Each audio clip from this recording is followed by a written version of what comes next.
First, snip the zip ties at the top and the one at the bottom.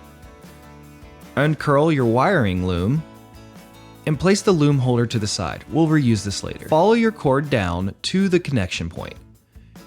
Pull the connections apart. Locate the screw on the bottom of the throttle and use a 3mm Allen key counterclockwise to loosen.